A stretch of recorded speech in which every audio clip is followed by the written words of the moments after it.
if you're a fan of the Prime Minister of Canada or diversity, then you might not enjoy this next story.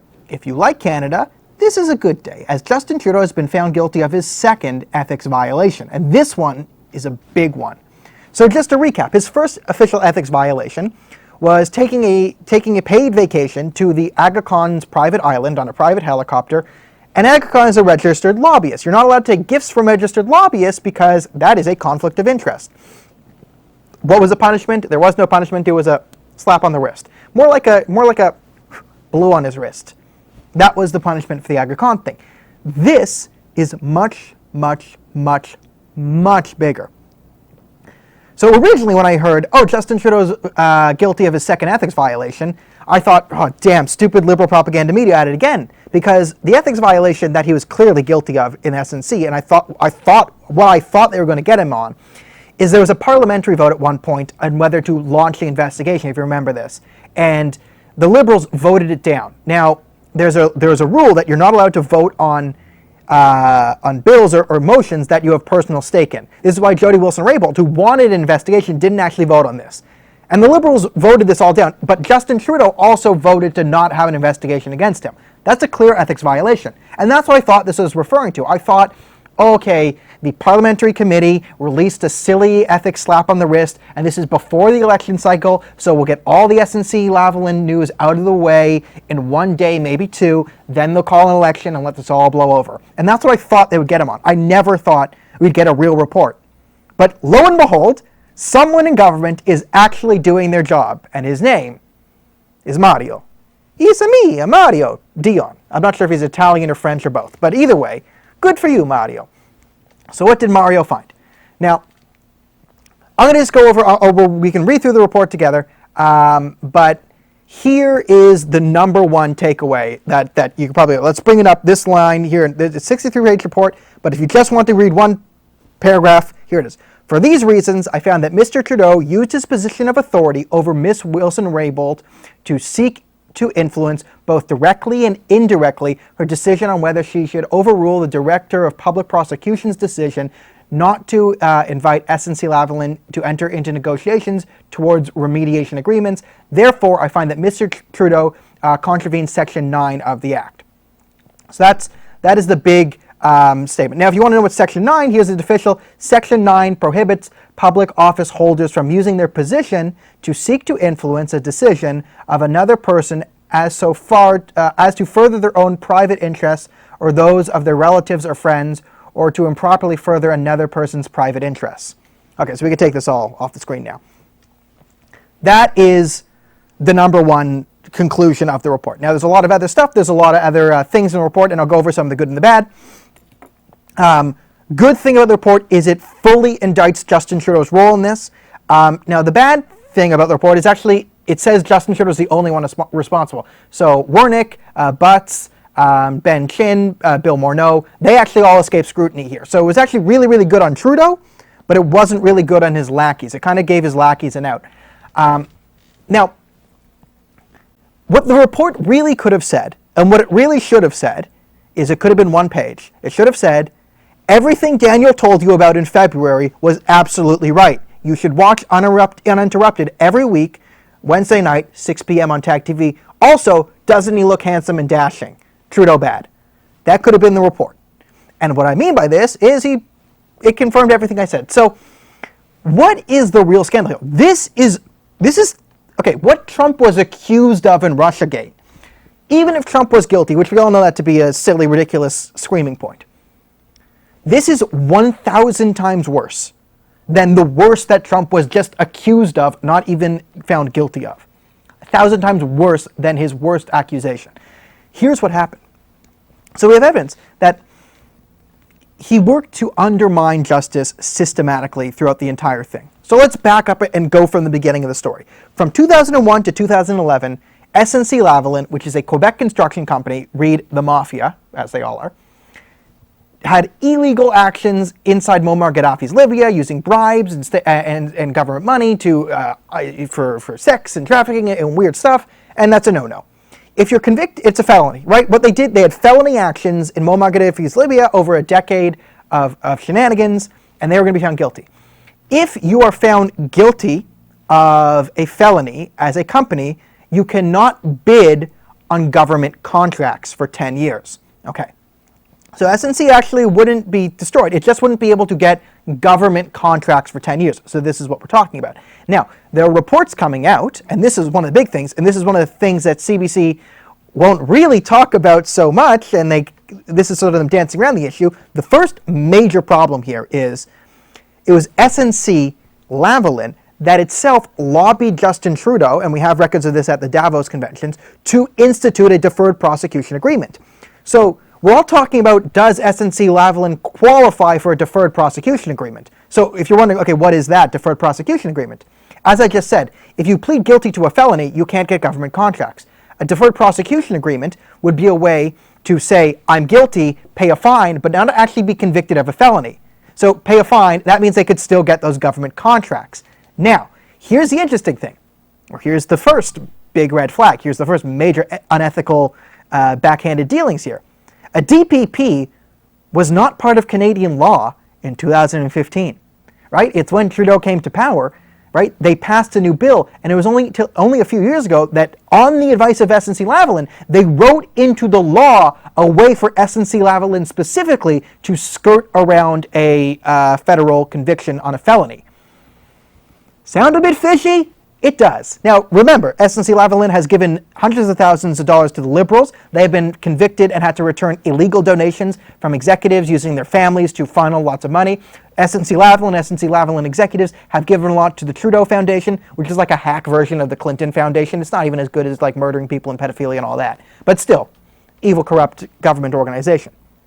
So there's the first major thing you need to know. Okay, the deferred prosecution agreement in itself was specifically designed, on the advice of SNC-Lavalin, to help Trudeau donors skirt justice and still get Canadian government contracts. Okay, first major red flag. Then let's go into what the deferred prosecution agreement was. Now, I'm not a lawyer, but there are only certain ways to qualify it. Now, there's an independent prosecutor's office. This was set up by Stephen Harper to avoid Liberals doing shenanigans like this. Harper specifically said, we're going to help, because the Canadian Constitution separates the Attorney General from the Prime Minister. Right? We need some separations of power here because, like, for the Americans listening, our House and our executive branch are combined into one. So it's really important that the judiciary remains separate. So SNC-Lavalin, the independent prosecutors decided they don't qualify for it because they're clearly guilty here and they're guilty of international violations and all that, so they don't actually qualify it. So Trudeau, his lackeys, then directed specific pressure. This is Justin Trudeau, this is Ben Chin, which was Bill Morneau's chief of staff, Bill Morneau himself, Gerald Butts, Katie Telford, chiefs of staff, big players in Trudeau's own administration, and many others. Warnick, who was supposed to be the impartial bureaucrat in charge of all this, who retired or resigned in disgrace.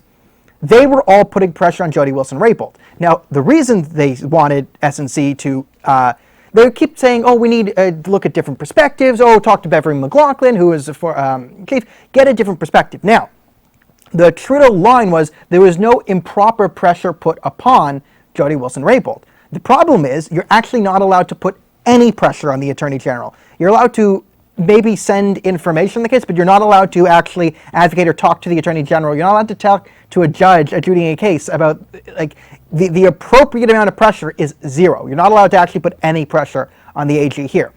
So by their own convoluted rhetoric, they're guilty here as well. So that's what we're talking about. And as the report says, he put direct and indirect pressure. That means he put direct pressure on as himself and indirect. And we saw in the recordings from Michael Warnick, who is supposed to be independent, like Trudeau's independent senators, right? Him specifically saying, oh, the Prime Minister really wants this done. He's going to get it one way or the other. And then what Justin Trudeau did is when Jody Wilson-Raybould wouldn't give him the decision he wanted in SNC, he shuffled her out of the AG position and brought in David Lametti, who is a pawn and a puppet and a big loser. So that is another thing we need to know. So that's really what we're talking about here. What I just described is the pressure being put on, and that's what we're focusing on, and good, and that is the biggest thing. But there are a whole mountain, right? That's sort of the tip of the iceberg here. There's a whole other thing, which is itself in SNC-Lavalin having their own influence with Trudeau to write the laws and all that, him shuffling her out. So that is sort of the scandal, right? So he's guilty of violating that. Now, this is obstruction of justice. Now, it's hard to bring obstruction cases in Canadian law. Again, I'm not a lawyer, so I don't know the specifics of it. If there's someone's a lawyer in the chat, play along, sort some things out. What is the punishment for this? There's no legal punishment because it's just the ethics commissioner. Now, this should trigger the RCMP to launch an investigation onto obstruction of justice, which it could carry a criminal penalty. At least the RCMP has to come out and explain why they're not launching an investigation into Justin Trudeau for obstruction of justice. The pressure is on the RCMP. They now have to either justify why they're not going to make a case, or they have to make a case against Trudeau. Because all of this has been laid out bare.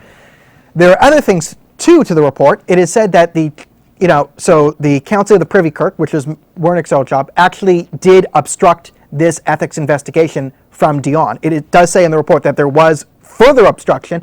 And remember, Jody Wilson-Raybould wasn't given the ability to testify on everything. And remember, Wilson-Raybould testified, then Gerald Butts testified. Butts had access to all these old emails. And then when we voted to say, can we, Butts says one thing, Wilson-Raybould says the other thing. They both claim in texts and emails, they said this, can we see those texts and emails that they're both referring to?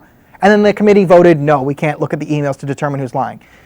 Who had a majority on this committee again? Oh, right, the Liberals.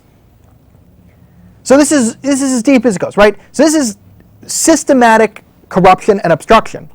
Now, what did Andrew Scheer say? He was boring. Blah, blah, blah. He said the right things. We're going to defeat him in an election. This shows corruption. Blah, blah, blah. Trudeau bad. I'm boring. What did Jagmeet Singh say? Blah, blah, blah, blah, blah, blah. Trudeau bad. Trudeau corrupt. Something, something, something. Communism. Right? Jagmeet. Good on him. What do I say? That's what's really important. Actually, let's get to what Trudeau said. So if you saw my little tweeter, what did Trudeau say? He was questioned on this today. And Trudeau said, basically, I take full responsibility for doing nothing wrong. And here's another thing we have to get into. What Justin Trudeau and the Liberals have been, their justification for this is, well, they needed to save jobs. And he's not apologizing. He'll never apologize for trying to save Canadian jobs. Now, if you're in Alberta, put down the rope, put down the knife, stop. I get, Albertans, calm down. I'm with you. Sit down. Don't throw the computer. You're right. He's wrong. But just breathe. Breathe, Alberta. We're just, it's October 21st. Just step down off the ladder. Okay. Now that Alberta's back with us, yelling how ridiculous that is. This is a completely erroneous claim. And he still made this claim today. He has claimed that he wanted to save SNC-Lavalin jobs. Now, we talked about SNC-Lavalin is an engineering and construction firm. They only won't be able to bid on government contracts. They still have a backlog of over $10 billion of contracts still to fulfill. They still can get private sector contracts. The only thing they wouldn't be able to do is bid on government contracts. They wouldn't be able to get government money. Now, that means government money would go somewhere else. If you're worried about Canadian jobs, just keep that government money within Canada. And if SNC-Lavalin has to lay off these people, other Canadian engineering firms will hire them because engineers are always in high demand. SNC-Lavalin itself came out and said that no jobs were at stake. This has been completely debunked by his critics, by his supporters, by basic logic. So everything Trudeau said was complete BS. And he came up today and said, oh, I remember when I respect the ethics commissioner and the findings. And the finding says, you guilty, man. Well, I agree, but I disagree. Right? So I accept, Trudeau accepts full responsibility. What did he do wrong? Nothing. I just stood up for Canadian jobs. And we need to make sure that this never happens again. We need to have a process in there to never happen again. How about criminal repercussions? How about that? How about if you're found guilty of obstruction of justice as a politician, instead of no punishment, there is something called a punishment. How about that? How about that? You break the law, there's a punishment. You break the law as Prime Minister, there's a punishment. There! Daniel's quick steps to solving this goddamn idiot's problems. So what is the punishment really? The punishment is basically this is made public and I get to yell at him for 15 to 20 minutes a week about how corrupt and evil he is. That right now is the only punishment. The punishment has to be, don't vote for him in October. Right? This is the punishment. So, to recap, SNC-Lavalin itself has enough power within the government with Trudeau because they've been giving him so much money over the years that they could get their own special law written into Canadian law called the Deferred Prosecution Agreement. However, because Stephen Harper separated the judiciary from the executive branch well enough, they still needed to convince this one person to use this legal loophole. They didn't qualify for the legal loophole. Trudeau then put pressure through his cronies, through Michael Wernick, through Gerald Butts, who's now back, Katie Telford and all this, to make the Attorney General change her mind. The Attorney General is, in the Canadian Constitution, it says this is illegal. So, special treatment for SNC-Lavalin to protect Canadian jobs, which is a lie, and then put pressure on the Attorney General, which violates the Constitution and is obstruction of justice.